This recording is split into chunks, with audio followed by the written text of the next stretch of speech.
Good morning, good evening and good afternoon. मेरी best विशेष हमेशा आपके साथ हैं। अगर आप इस वीडियो को मॉर्निंग में देख रहे हैं तो गुड मॉर्निंग, इवनिंग में देख रहे हैं गुड इवनिंग, और अगर आफ्टरनून में देख रहे हैं तो गुड आफ्टरनून।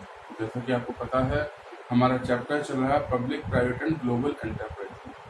जैसा कि पिछले चैप्टर के मैंने आपको पहले ही बताया था, private and forms of private sector हमने पढ़ी थी। इस चैप्टर के अंदर हम पढ़ रहे हैं forms of public sector enterprise. अभी तक हमने पढ़ा डिपार्टमेंटल अंडरटेकिंग के बारे में और पब्लिक कॉर्पोरेशन के बारे में। आज हम पढ़ेंगे गवर्नमेंट कंपनीज के बारे में। तो गवर्नमेंट कंपनी जो होती है पब्लिक सेक्टर की एक फॉर्म होती है, जिसके अंदर, जैसा कि नाम से ही है इसका, गवर्नमेंट कंपनी, तो इसके अंदर गवर्नमेंट का 50 या 50% से ज्यादा शेयर जो होता है वो सेंट्रल गवर्नमेंट या स्टेट गवर्नमेंट का होता है, और बाकी जो होता है वो प्राइवेट का रहता है। या फिर अगर हम कहें तो 25% सेंट्रल गवर्नमेंट का और 26% स्टेट गवर्नमेंट का, और बाकी जो शेयर होता है वो प्राइवेट पर्सन का हो सकता है, प्राइवेट कंपनीज का हो सकता है। तो गवर्नमेंट कंपनी वो कंपनी होती हैं जिसमें 50% से ज्यादा शेयर गवर्नमेंट का होता है, वो कंपनीज गवर्नमेंट कंपनीज कहलाती है। अब हम जैसे कि steel authority of India, SAIL या भेल, भारत हेवी इलेक्ट्रॉनिक्स लिमिटेड, ये कंपनी जो है वो कंपनी एक्ट 2013 के अकॉर्डिंग वर्क करती हैं। इनका सारा प्रोसेस जो होता है वो प्राइवेट कंपनीज की तरह होता है। इनको प्राइवेट कंपनीज की तरह अपना रजिस्ट्रेशन करना होता है, और बाकी सारी फॉर्मेलिटीज भी प्राइवेट कंपनीज की तरह इन्हें फुलफिल करनी होती है। तो गवर्नमेंट कंपनी के मीनिंग आपको क्लियर हो गया होगा। अब हम पढ़ते हैं features of government company.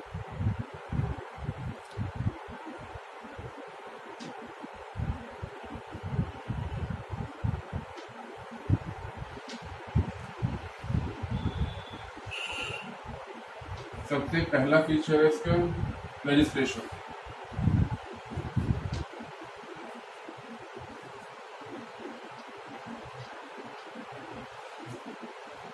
Government company का रजिस्ट्रेशन भी प्राइवेट कंपनी की तरह कंपलसरी होता है।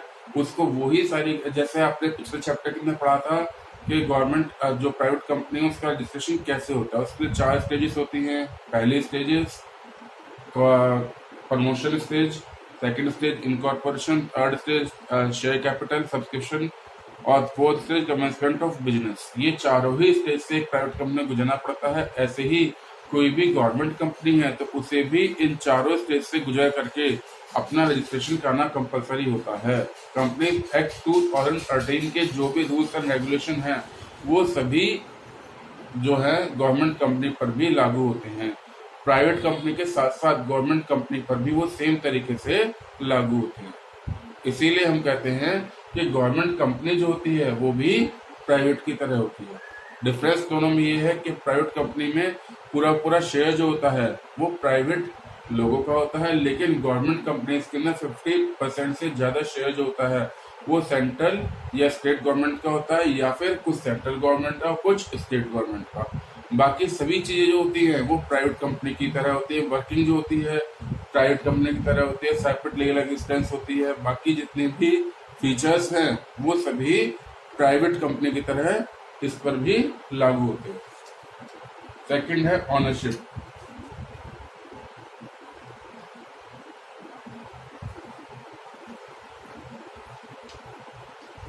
ऑनरशिप, जैसे कि मैंने आपको बताया, गवर्नमेंट कंपनी जो होती है वो होली, पूरे तरीके से या पार्टली, कुछ तरीके से गवर्नमेंट के हाथ में होती है। तो इसकी मालिक भी गवर्नमेंट होती है। इसका रजिस्ट्रेशन जो होता है गवर्नमेंट के नाम पर होता है, और गवर्नमेंट के मतलब प्रेसिडेंट के नाम पर होता है। और इन कंपनीज की जो शेयर कैपिटल होती है वो गवर्नमेंट के नाम पर होती है, और प्रेसिडेंट, गवर्नमेंट का मतलब प्रेसिडेंट ऑफ इंडिया के नाम पर होती है। Third point, management.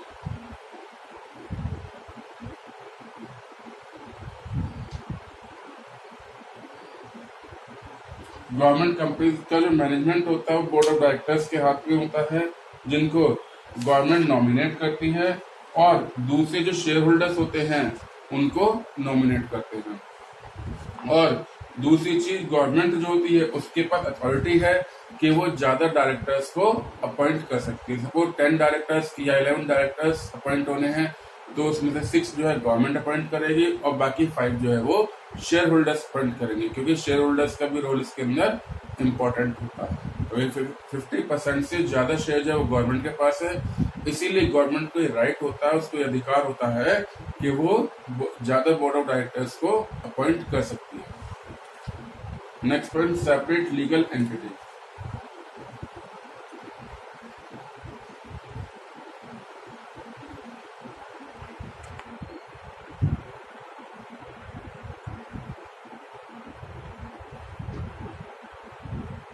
Separate legal entity, जैसा कि हमने प्राइवेट कंपनीज को उसके अंदर पढ़ा था कि कंपनी जब रजिस्टर्ड हो जाती है तो उसकी अपनी सेपरेट लीगल एंटिटी बन जाती है, उसकी अपनी अलग पहचान बन जाती है, उसकी अपनी अलग आइडेंटिटी बन जाती है, गवर्नमेंट से अलग।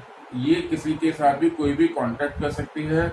और जैसा कि हमने पिछले चैप्टर के अंदर कंपनीज के बारे में पढ़ा था, सेपरेट लीगल एंटिटी का मतलब ये होता है कि कंपनी जो है उसकी अपने ऑनर से यानी गवर्नमेंट से बिल्कुल अलग आइडेंटिटी होती है, बिल्कुल अलग पहचान होती है। गवर्नमेंट अलग होती है और गवर्नमेंट कंपनीज सेपरेट होती है, इनकी अपनी अलग पहचान होती है।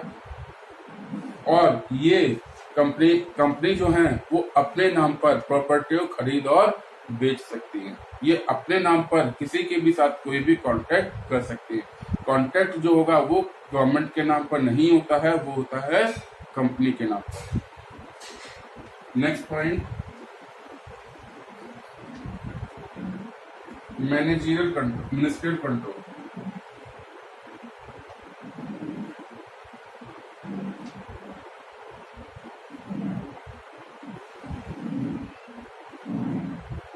ये जो कंपनीज होती हैं इन पर मिनिस्टर्स का कंट्रोल होता है, क्योंकि कंसर्न मिनिस्टर जो होते हैं वो डायरेक्टर्स को अपॉइंट करते हैं। तो डायरेक्टली और इनडायरेक्टली जो होता है मिनिस्टर्स का इसके अंदर रोल होता है। हर डिसीजन में उनका इंटरफेरेंस होती है और कोई भी डिसीजन जो है बिना उनकी परमिशन के नहीं लिया जा सकता। तो मिनिस्ट्रियल कंट्रोल रहता है। मिनिस्टर्स जो होते हैं वो इन गवर्नमेंट कंपनीज को कंट्रोल करके चलते हैं। पूरा कंट्रोल कंसर्न मिनिस्टर के हाथ में होता है। फाइनेंशियल ऑटोनॉमी,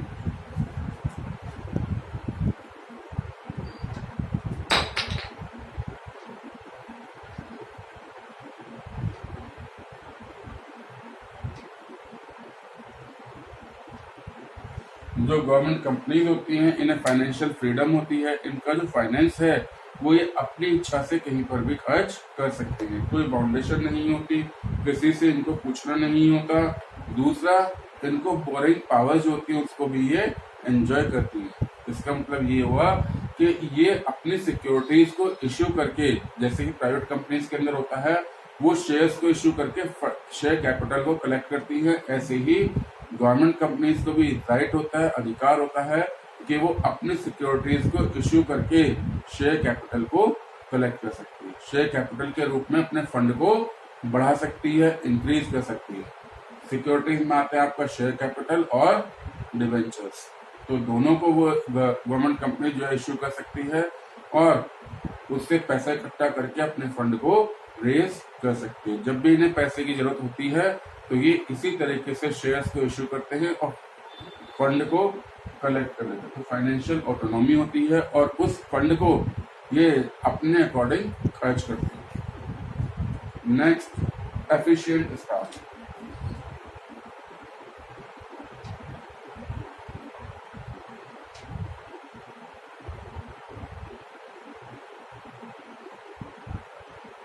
इन कंपनीज का जो स्टाफ होता है वो बहुत ज्यादा एफिशिएंट होता है। उसकी वजह यह है कि ये रिक्रूटमेंट के रूल्स एंड रेगुलेशन अपने अकॉर्डिंग डिसाइड करते हैं और जो भी सैलरी वगैरह होती है वो भी गवर्नमेंट की तरफ से डिसाइड होती है, गवर्नमेंट सर्वेंट के रूप में होती है और इनके पास फंड पूरा अवेलेबल होता है। दूसरा, ये गवर्नमेंट के रूल्स एंड रेगुलेशन पर एप्लीकेबल नहीं होते हैं। ये जो सैलरी वगैरह डिसाइड होती है ये खुद अपनी सैलरी खुद ही डिसाइड करते हैं। तो इसीलिए इनके पास ये पावर्स होती है, इतना फंड होता है कि प्रोफेशनल लोगों को अपॉइंट कर सकते हैं। Next, accountability.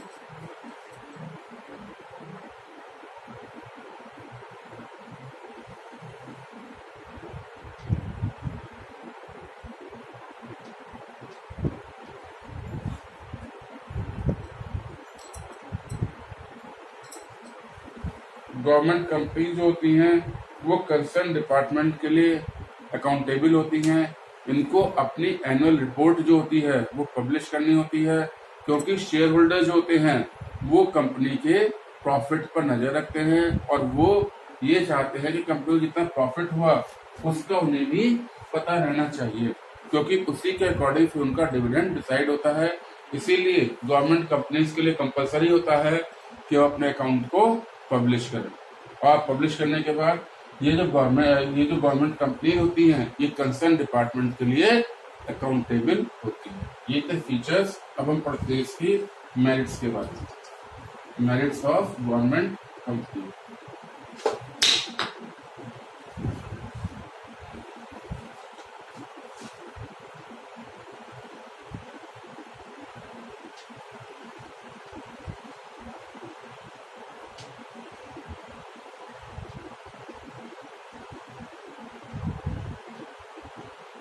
मेरिट्स का मतलब होता है अच्छाइयाँ।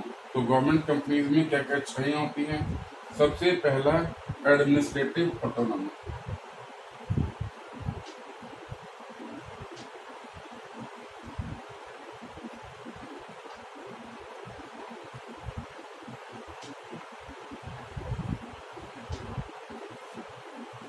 ये जितनी भी कंपनी होती हैं उनके अंदर एडमिनिस्ट्रेटिव फ्रीडम होती है। और गवर्नमेंट जो होती है वो इनसे बिल्कुल अलग होती है। गवर्नमेंट कंपनी जो होती हैं वो गवर्नमेंट के और पॉलिटिकल इंटरफेयर से बिल्कुल अलग होती हैं और ये फ्रीली वर्क कर सकती हैं। इनके ऊपर कोई भी प्रेशर नहीं होता है। केवल गवर्नमेंट जो है वो बोर्ड ऑफ डायरेक्टर्स को अपॉइंट करती है, बाकी फ्रीडम इनके पास खुद रहती है। ये फंड को खुद कलेक्ट करती हैं और फिर उस फंड को कैसे खर्च करना है ये भी इन लोगों के हाथ में होता है। ये किसी भी प्राइवेट कंपनी की तरह अपनी सिक्योरिटीज को इश्यू करके फंड को इंक्रीज कर सकती है। ये भी इनके अपने हाथ में होता है। दूसरा, गवर्नमेंट का केवल इतना इंटरफेयर होता है कि गवर्नमेंट जो होती है वो अपने बोर्ड ऑफ डायरेक्टर्स को अपॉइंट कर देती है और वो बोर्ड ऑफ डायरेक्टर्स ही फिर सारी की सारी वर्किंग देखते हैं। बोर्ड ऑफ डायरेक्टर्स भी मिनिस्टर से कंट्रोल से अलग रहते हैं, उनको फ्रीडम होती है। और जब भी कंपनी एक्ट के अंदर कोई भी चेंज आता है उसके अकॉर्डिंग ये अपने में चेंजेस भी कर सकते हैं बिना गवर्नमेंट की परमिशन के। जो भी इनको चेंजेस करने हैं उसके लिए इनको गवर्नमेंट से परमिशन लेने की जरूरत नहीं होती है। ये अपने हिसाब से कंपनी एक्ट के अकॉर्डिंग गवर्नमेंट कंपनीज के अंदर चेंजेस कर सकते हैं। सेकंड पॉइंट है ग्रेटर फ्लेक्सिबिलिटी।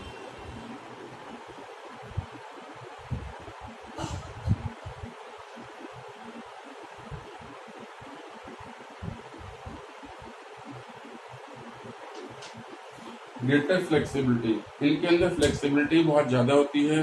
फ्लेक्सिबिलिटी से यहाँ पर मतलब ये है कि ये अपने डिसीजन खुद ही ले सकते हैं, इनको किसी से कंसल्ट करने की जरूरत नहीं होती है। जैसे कि हमने पीछे पढ़ा डिपार्टमेंटल अंडरटेकिंग में, अगर छोटे से छोटा डिसीजन भी लेना है तो उसके लिए कंसर्न मिनिस्टर की परमिशन लेनी होती है। ऑफिसर्स जो होते हैं वो अपने आप कोई भी डिसीजन नहीं ले सकते, तो उनका पेपर वर्क बहुत ज्यादा करना पड़ता है उसके लिए और वो पूरे टाइम पेपर वर्क में ही दबे रहते हैं। जबकि इन कंपनीज के साथ ऐसा नहीं होता है, इनको बहुत ज्यादा फ्लेक्सिबिलिटी होती है इनके अंदर और ये अपने अकॉर्डिंग जो भी चेंजेस करना है या जो भी डिसीजन लेना है वो ये अपने अकॉर्डिंग चेंजेस करके डिसीजन भी ले सकते हैं। इनको किसी कंसर्न मिनिस्टर से पूछने की जरूरत नहीं होती या फिर किसी और से कंसल्ट करने की भी जरूरत नहीं होती है। कहने के लिए गवर्नमेंट कंपनी होती है लेकिन फिर भी इनकी जो भी वर्किंग होती है वो बोर्ड ऑफ डायरेक्टर्स के हाथ में होती है। बोर्ड ऑफ डायरेक्टर्स जो है वो खुद ही डिसीजन लेते हैं हर मैटर के लिए। तो फ्लेक्सिबिलिटी बहुत ज्यादा रहती है इसके अंदर। और इनका जो भी ऑडिट होता है वो भी प्राइवेट कंपनी की तरह होता है। प्राइवेट कंपनी की तरह ये वर्किंग करती हैं, प्राइवेट कंपनी की तरह ये सारा का सारा अपनी फंक्शनिंग को परफॉर्म करती है। तो इसीलिए गवर्नमेंट का इंटरफेरेंस के अंदर नहीं होता है। Next point, efficient staff.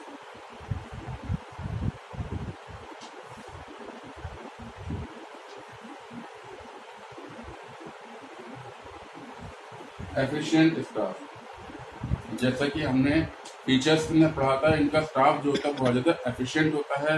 उसकी वजह यह है कि इनके जो भी रूल्स, रिक्रूटमेंट से रिलेटेड जो भी रूल्स एंड रेगुलेशन होते हैं उसमें गवर्नमेंट का इंटरफेयर नहीं होता है। ये अपने आप अपने रूल्स एंड रेगुलेशन को डिसाइड करते हैं। रिक्रूटमेंट से रिलेटेड जो भी इनको जैसे रूल्स बनाने होते हैं वो ये बोर्ड ऑफ डायरेक्टर्स की हेल्प से खुद ही बनाते हैं। जैसे कि प्राइवेट कंपनीज के अंदर होता है, प्राइवेट कंपनी जो होती है वो अपने आप रूल्स एंड रेगुलेशन बना करके हाई सैलरी पर प्रोफेशनल्स को अपॉइंट करते हैं। जो सेम उसी तरीके से ये गवर्नमेंट कंपनीज भी अपने यहाँ पर अपने रूल्स एंड रेगुलेशन के अकॉर्डिंग जो प्रोफेशनल लोग होते हैं उनको हाई सैलरी पर अपॉइंट करती है, क्योंकि इनके पास फंड की कोई कमी नहीं होती है। और अगर फंड की कमी भी होती है तो ये अपने सिक्योरिटीज को इश्यू करके उसी कमी को वहां पर पूरा कर लेते हैं। तो इनके पास बोरोइंग पावर बहुत ज्यादा होती है। और ये जो प्रोफेशनल लोग होते हैं, हाईली एक्सपर्ट लोग होते हैं, उनको ये अपने यहाँ अपॉइंट करते हैं, जिसकी वजह से इनका जो स्टाफ होता है वो बहुत ज्यादा एफिशिएंट होता है, वो बहुत ज्यादा काम का होता है। कोलैबोरेशन, नेक्स्ट पॉइंट है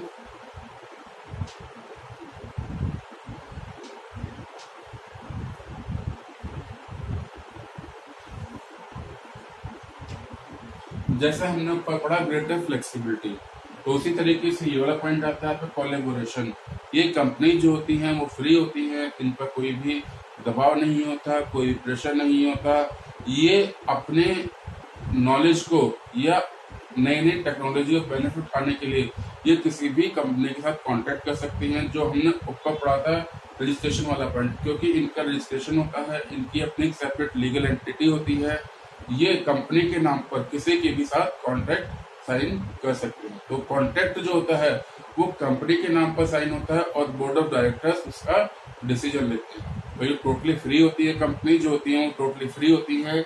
ये अगर इनको कहीं पर बेहतर अपॉर्चुनिटी मिलती है तो ये उस कंपनी के साथ कॉन्ट्रैक्ट करने में भी पीछे नहीं आते, क्योंकि उसका बेनिफिट जो है, अल्टीमेट बेनिफिट जो है वो कंपनी को मिलता है। कंपनी के प्रॉफिट जो होता है वो उसी हिसाब से बढ़ता है, उसी हिसाब से इंक्रीज होता है। क्योंकि जितना जैसा कि हम कॉमर्स के स्टूडेंट्स हैं तो हमें पता होना चाहिए कि कोई भी प्रोडक्ट जो है या प्रॉफिट जो है वो तभी बढ़ता है जब हम किसी भी प्रोडक्ट की कॉस्ट ऑफ प्रोडक्शन पर ध्यान देते हैं। जितनी कम कॉस्ट ऑफ प्रोडक्शन होगी उतना ही ज्यादा प्रॉफिट होता है। तो इसीलिए अगर कॉस्ट ऑफ प्रोडक्शन को कम करने की बात आती है तो ये नई टेक्नोलॉजी लेने से भी पीछे नहीं हटते हैं। और ये उसके लिए किसी भी कंपनी के साथ कॉन्टेक्ट करने के लिए हमेशा तैयार रहते हैं और नई नई चीजों को ग्रैब करने के लिए भी ये तैयार रहते हैं। जैसे मैंने आपको बताया फ्लेक्सिबिलिटी होती है, तो जो पुरानी सोच है वो भी इनके ऊपर लागू नहीं होती है। मैनेजमेंट में इनका प्रोफेशनल होता है, मैनेजमेंट में लोग प्रोफेशनल होते हैं, तो वो अपने तरीके से सारे डिसीजन लेते हैं और वो जो भी उनको कंपनी के बेनिफिट के लिए लगता है उस डिसीजन को लेने में वो लोग पीछे नहीं हटते। पूरा डिसीजन जो होता है वो कंपनी के बेनिफिट के लिए लिया जाता है, कंपनी प्रॉफिट को बढ़ाने के लिए लिया जाता है। और जो भी काम किया जाता है उसका केवल मोटिव एक ही होता है कि किसी भी तरीके से हमें कंपनी के प्रॉफिट को इंक्रीज करना ही करना है, चाहे उसके लिए कोई भी डिसीजन लेना पड़े। क्योंकि यहाँ पर गवर्नमेंट की परमिशन की जरूरत नहीं होती है। बोर्ड ऑफ डायरेक्टर्स जो होते हैं वो खुद ही इस चीज का डिसीजन लेते हैं, वो खुद ही इस चीज को आगे बढ़ाते हैं। तो जहाँ पर भी उनको ये लगता है हाँ ये नई टेक्नोलॉजी है, तो वो उस नई टेक्नोलॉजी को लेकर के आते हैं, कंपनी के अंदर इंट्रोड्यूस करते हैं और अपने एम्प्लॉयज को भी उसके लिए मोटिवेट करते हैं। और वो एम्प्लॉय जो होते हैं, क्योंकि वो गवर्नमेंट एम्प्लॉयज नहीं होते हैं, प्राइवेट एम्प्लॉयज होते हैं, तो वो भी हर चेंज को एक्सेप्ट करने के लिए तैयार रहते हैं। जो भी चेंजेस आने होते हैं वो उस चेंजेस को इजीली एक्सेप्ट करने के लिए तैयार हो जाते हैं। तो इसीलिए इन गवर्नमेंट कंपनीज के अंदर कोई भी प्रॉब्लम नहीं होती है और ये कोलैबोरेशन करने से भी पीछे नहीं हटते हैं। किसी भी कंपनी के साथ कोलैबोरेट करने के लिए तैयार रहते हैं। अगर इन्हें लगता है उसमें प्रॉफिट है तो ये उसके साथ कोलैबोरेशन करते हैं। चलिए बाकी डीमेरिट्स नेक्स्ट क्लास में।